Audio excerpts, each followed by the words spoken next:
Em Minas, a cultura transforma. Transforma o nosso jeito de ser, de olhar e entender o mundo. Transforma o nosso dia a dia, com atrações que surpreendem e encantam. Transforma a vida de milhares de pessoas, gente que vive da cultura e gente que não vive sem ela. Palcos, danças, shows, museus, cinema, literatura e arte. Uma efervescência cultural que vibra e se destaca. E que ganha cada vez mais espaço com a nossa força. Hoje, a CEMIG é a maior patrocinadora da cultura mineira. E o que não falta é diversidade. Nas artes, temos a beleza do Inhotim e a espontaneidade do Cura, Circuito Urbano de Arte.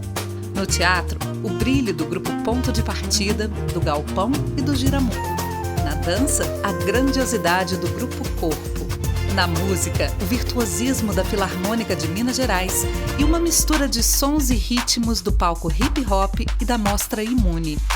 No patrimônio, temos o icônico Palácio das Artes, com seus shows, exposições e espetáculos. A CEMIG ainda patrocina o cinema, as artes visuais e a literatura mineira. Toda essa energia é a expressão do que somos e do que fazemos. É a força da nossa cultura encantando os mineiros, o Brasil e o mundo. CEMIG, responsabilidade social. Essa é a nossa fonte de energia. Minas Gerais, governo diferente, estado eficiente.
Como dizem, né? Eu sou a vovó do coral e eu estou desde o primeiro dia, sem interrupção.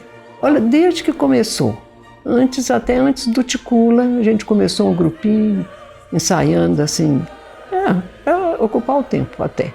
A gente fazia uma aula de teoria musical lá numa das salas da prefeitura. A gente fazia a aula de teoria lá com o professor Nilo Sérgio. E aí o Herculano chegou, o José Herculano é meu irmão, é o maestro. Ele chegou lá, ele ouviu música, era doido com música, ouviu a gente cantando. Então ele chegou lá e começou a conversar, fez aula junto com a gente. E ele já veio assim, já com uma certa técnica e tudo mais, já levando a coisa para um lado mais artístico, né? Então assim, todo mundo vibrou muito, né? Porque a gente estava só na teoria. Então a gente vibrou muito e começamos a ensaiar. E a gente, como eu disse, foi entusiasmando e a gente foi aderindo mais e tudo mais. E eu nunca pensei de sair do coral.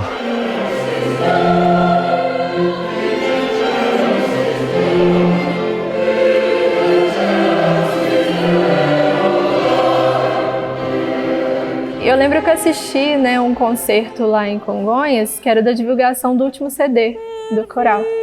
E eu ainda falei com meu pai, pai, olha essa moça que tá cantando, que é a Carmen. E aí eu falei, nossa, olha essa moça que tá cantando, eu ainda vou chegar assim, pai, eu quero cantar nesse coro. E hoje é solista. E hoje eu tô aí cantando, solista. Mas eu tive muito as pessoas do coral a quem me referenciar, né?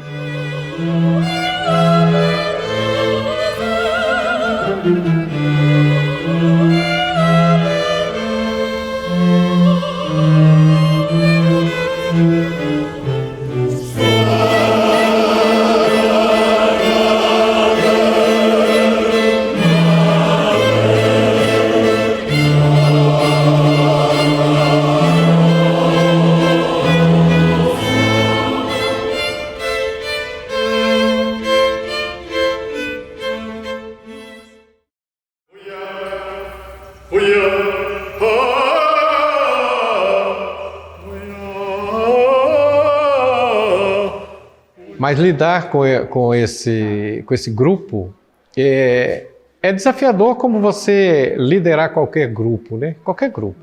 Mas aqui a gente tem são 35 anos que eu estou aqui na frente e sempre tive essa harmonia.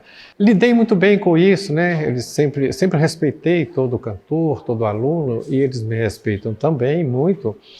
E é interessante porque você tem os diversos níveis, nível social, econômico, financeiro, profissões diferentes, mas quando ele está aqui dentro, ele é um cantor.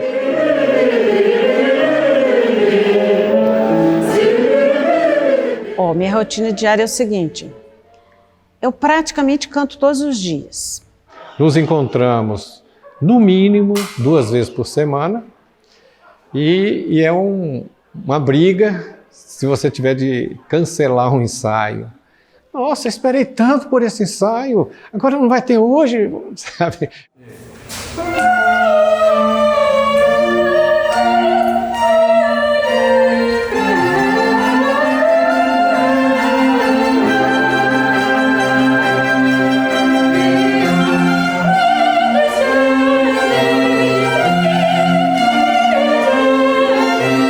Ao longo desses 35 anos,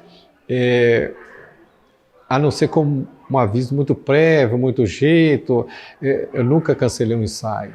Toda quarta-feira tem um momento cultural que o maestro coloca a música, então a gente participa praticamente o dia inteiro. A gente participa daquele momento cultural, faz pesquisas sobre os compositores. E final de semana, no sábado, eu dou aula para crianças, dou aula de canto. Então, praticamente eu canto todos os dias, porque tem que preparar as aulas das crianças também, né? Então, é de domingo a domingo.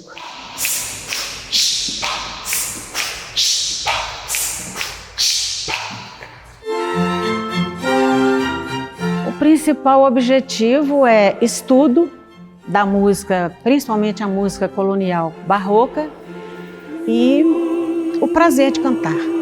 A gente tem muita satisfação. É muito bom cantar.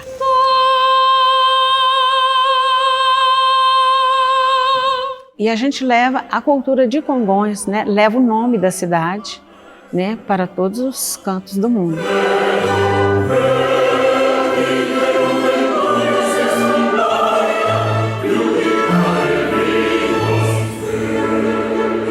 O coral é o seguinte, lá em Congonhas, a arquitetura barroca, né, assim, é o maior conjunto, né, da América Latina, ou do mundo, sei lá. Então tem as obras do Aleijadinho e aquilo ali, assim, condiz muito com o tipo de música que a gente faz. Então tem muito a ver, assim, o estilo é o mesmo, da arquitetura com a música.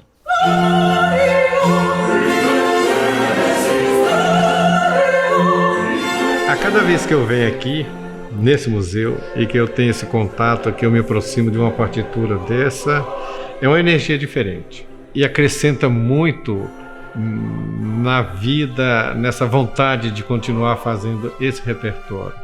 A gente vive num cenário barroco, do rococó, por excelência, nascido em Congonhas, vendo os profetas, vendo as imagens e tal. E eu tomar contato com a música colonial mineira, como reproduzir isso como era no século XVIII, com a mesma emoção, com a mesma energia. E é uma coisa interessante, sempre que a gente faz concerto, apresenta por várias cidades, o pessoal fica assim até um pouco, vou deixar a modéstia de lado, um pouco intrigado como que o coral consegue um som tão esmerado, tão realmente condizente com as formas coloniais. Exatamente porque a gente vive essa realidade, né?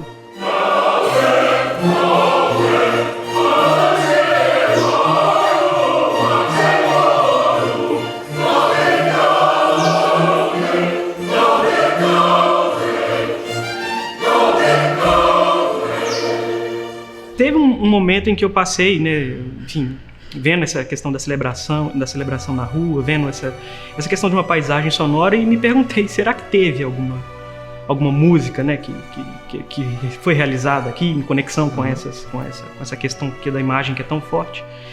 E aí, muito tempo depois, né, quando eu vim para cá trabalhar, eu descobri que essa também é uma pergunta que foi parecida com o que gerou essa necessidade de criar um lugar para colocar essa música, né? Assim, sim, houve, né? Assim, se tinha uma arquitetura barroca, a gente tem uma pintura barroca, a gente tem tantas informações do ponto de vista visual que são tão consolidadas, a música também existiu.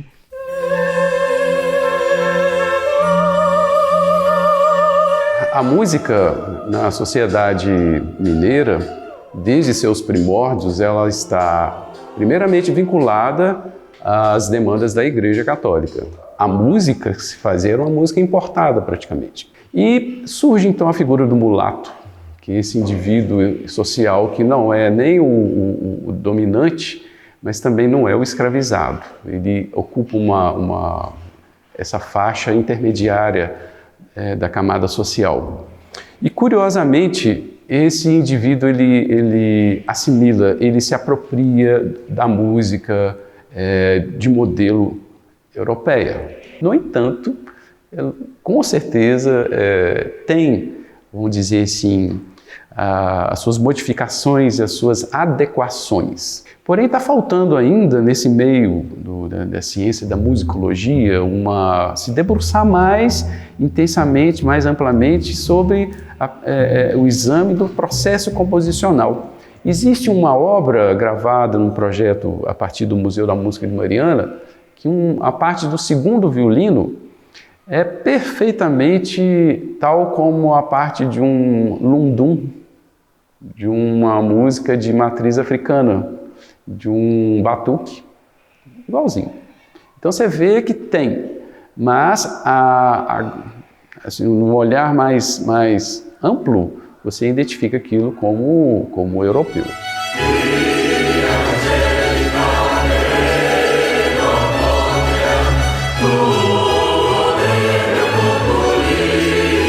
Fazer essa música para esse indivíduo dá a ele uma ascensão social.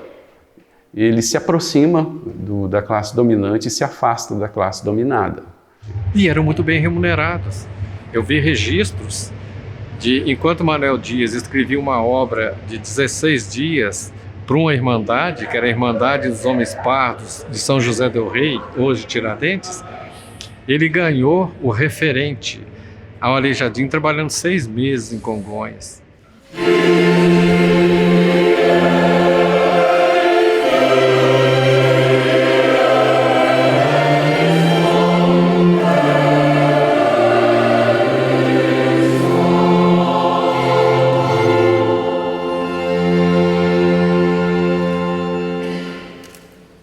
A escolha do repertório, primeiramente, ela era feita em função de cerimônias que a gente participava na igreja. Então, de acordo com a cerimônia, se era tempo de Natal, era Natal, Semana Santa e outras festas, né, de celebração, principalmente de Nossa Senhora, que a gente escolhia aquele repertório para ficar dentro da liturgia do tempo, né, do tempo da igreja, a Igreja Católica. Para concertos, eu preciso achar uma música vibrante para começar, eu chamar a atenção do público, depois ela diminui um pouco a energia até a metade, da metade para o fim eu faço a mesma coisa, ela vai para uma crescente e termina em alta energia. Então a escolha é feita muito em cima disso para concertos.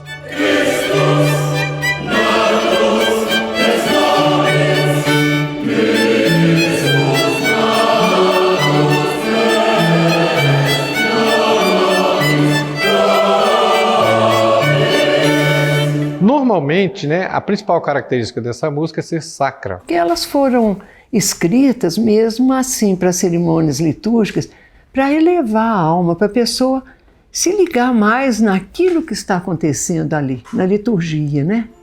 E eu acho que isso me comunica, essa música me comunica isso, sim. Buscava servir ao rito católico, né? Colocando agora no prisma, na perspectiva artística, ela então seguia isso. Os textos musicais, os textos, aliás, que eram cantados, eram textos da liturgia católica. Agora, curiosamente, a música não. Tira o texto e deixa a música. essa música é completamente profana. É música de teatro.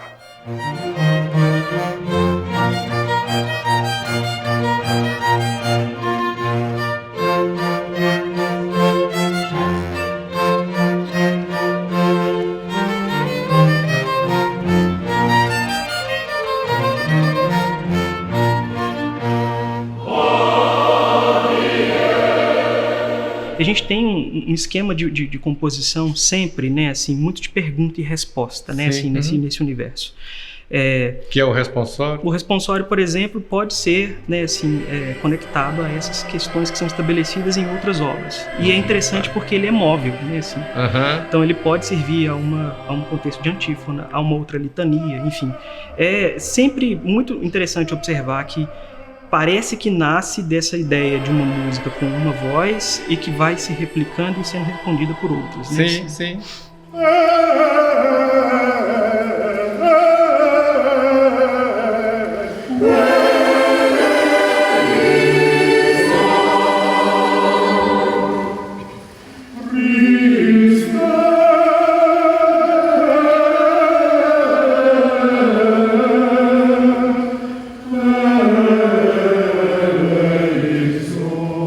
Eu tenho facilidade para alcançar as notas mais baixas e mesmo as mais altas. Se for preciso cantar assim, alguma coisa de soprano, dependendo da altura, eu canto também, mas eu me identifico mesmo com o contralto. Meu naipe é o contralto. Qui tollis peccata, peccata mundi. Tota pulcra es Maria, et macula originalis. Esse é o comecinho dela, a parte do contralto. Eu sou barítono. Kyrie eleison, eleison, eleison. Eu sou solista, mas se eu for cantar com coro, né, eu igualo a minha voz de forma que fica harmonioso, tudo no mesmo nível, né, vocal assim. E não tem nada de a mais por fazer solo, não. A preparação é a mesma.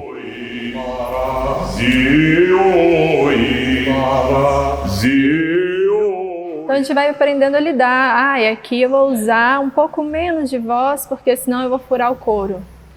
Não, aqui é o meu momento, né, de fazer o meu solo. Então eu vou usar mais da minha voz para poder projetar a minha voz até o final. Você vai fazer um concerto muito importante. Então, você sabe que aquela pessoa ali, ela dedica, ela estuda, ela está vivendo profissionalmente daquilo. Se ele tem aquele potencial desse jeito, hoje o nosso coro precisa mostrar esse. E as pessoas mesmo sugerem, nem eu não vou fazer, deixa o outro fazer. A voz dele está muito melhor que a minha.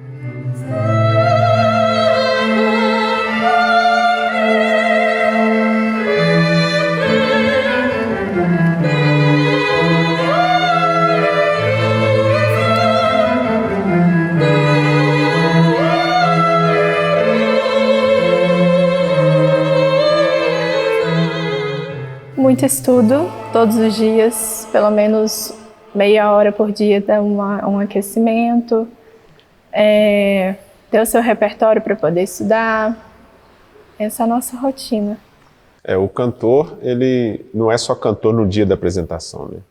Ele tem que se acostumar a usar técnicas, né, de respiração e na própria fala, né, já voltado como se fosse cantar todo dia. Eu acordava e fazia aí esses 2 exercícios, ia trabalhava o dia inteiro e quando chegava de noite minha voz estava toda pronta ali para me atender, né? E aí lá em casa aí eu acordava e começava a fazer isso, aí o meu irmão me falava assim, o doido já acordou lá, ó. Às vezes o vizinho incomoda, mora em apartamento, né? Mas como a minha família já é dessa área, assim, então já tá meio caminho andado.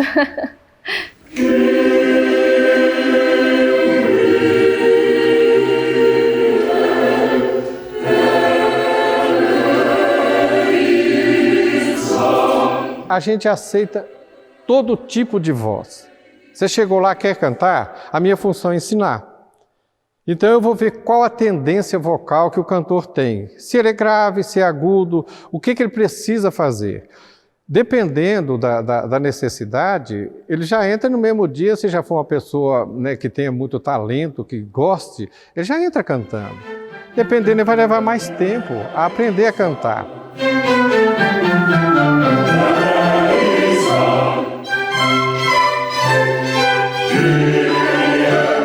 Então, quando você canta, você sabe exatamente que horas e qual a cerimônia que estava acontecendo. E ao cantar, a música tem os seus acordes, a sua vibração, ela nos transporta para dentro daquela cerimônia e você chega a sentir todo o ambiente, esses templos antigos, aquelas construções lindas. E o que acontecia durante a cerimônia? As orações, a forma, o paramento do padre, e chega até a sentir o cheiro do incenso. Quando a gente entra na igreja e vai cantar essas peças, é como se a gente estivesse naquele tempo, revivendo aquilo. As músicas, elas passam para a gente um sentimento muito grande, muito profundo, entendeu? Eu gosto muito do estilo que a gente canta.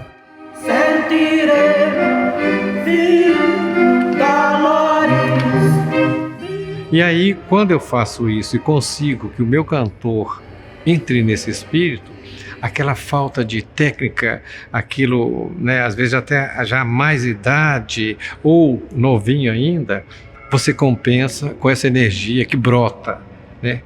A energia vem. Aí você faz isso porque você está vivendo aquilo. Você não fala simplesmente, não canta afinado, não fala aquele texto, você vive, porque essa compensação, né? Você volta ao tempo em que você viveu aquilo lá. Então você transporta a cerimônia para a hora que você está cantando.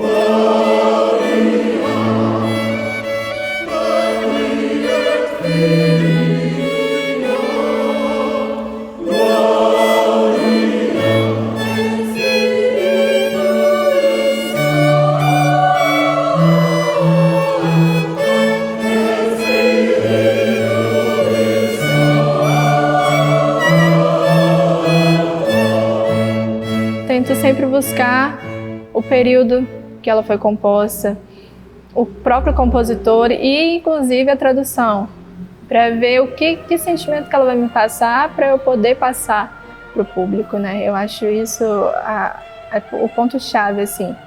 Lá dentro das igrejas, parece que o som fica mais bonito, o clima é outro, é diferente, né? Então, e até para cantar a gente sente melhor, sabe?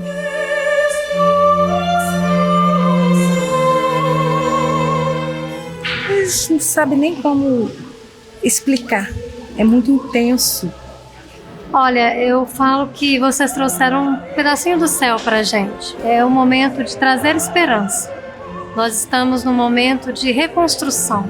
E com o passar do tempo a gente tá vendo aí tantos acontecimentos, tanto sofrimento, eu acho que a música conforta a alma.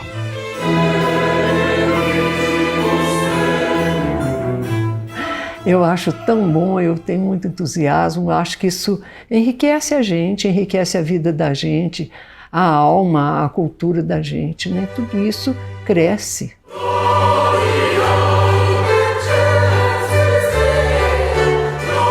Nós trabalhamos tanto tempo assim, sem ter um reconhecimento, aquela coisa toda, e hoje nós estamos tendo, né?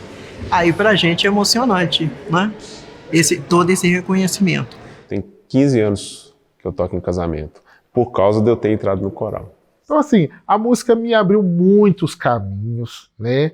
Me deu oportunidades que eu sempre falo isso com meus pais, com os meus irmãos, que talvez eu não teria.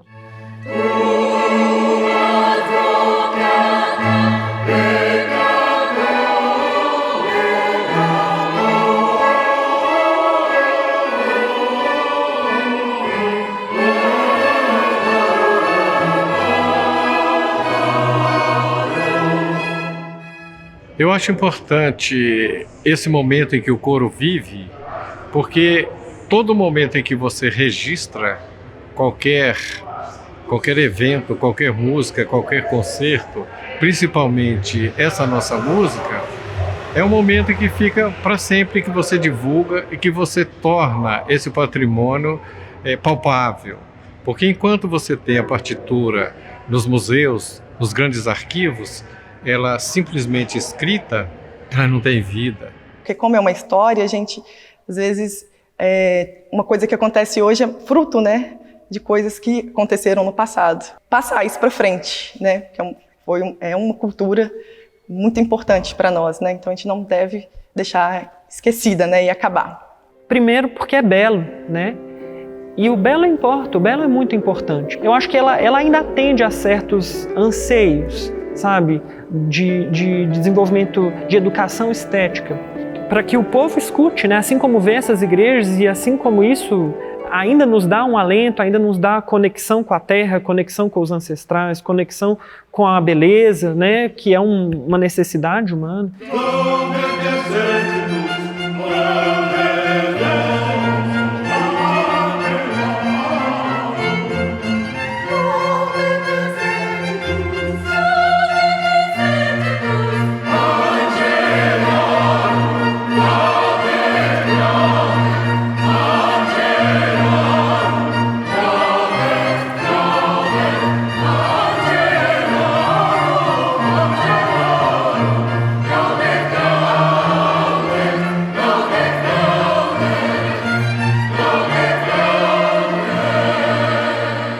Então, a gente se insere nesse movimento de tentar mostrar à atual geração esse acervo assim, espetacular de Minas Gerais do passado, que infelizmente, se a gente não faz esse trabalho, ele fica esquecido.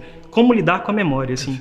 Eu acho que tem uma coisa que o Coral Cidade dos Profetas faz nesse desafio, que é exatamente criar essa ponte, né? Assim, a gente não tem como realizar uma música sacra do século XVIII resgatando todas as práticas de pronúncias e sonoridades, né? Assim, sem nos sentirmos com os pés no chão no presente, né? Assim, e eu acho que isso ganha muito mais força quando a gente pensa a interpretação como uma coisa entre esses valores, né? Assim, entre vocês que estão buscando a sua forma de interpretar com um objetivo claro nessas fontes que são do passado, para um público que está aqui agora para descobrir por meio do trabalho de vocês como é que isso pode soar, né? Assim,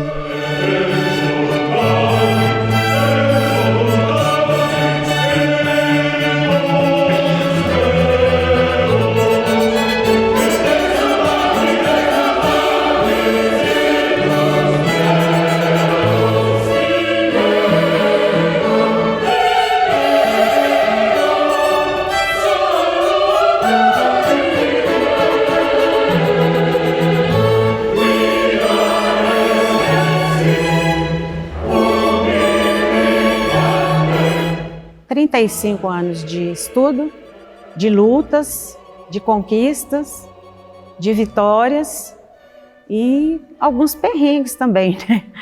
Porque nem tudo são flores, né? Mas o saldo maior é de vitórias.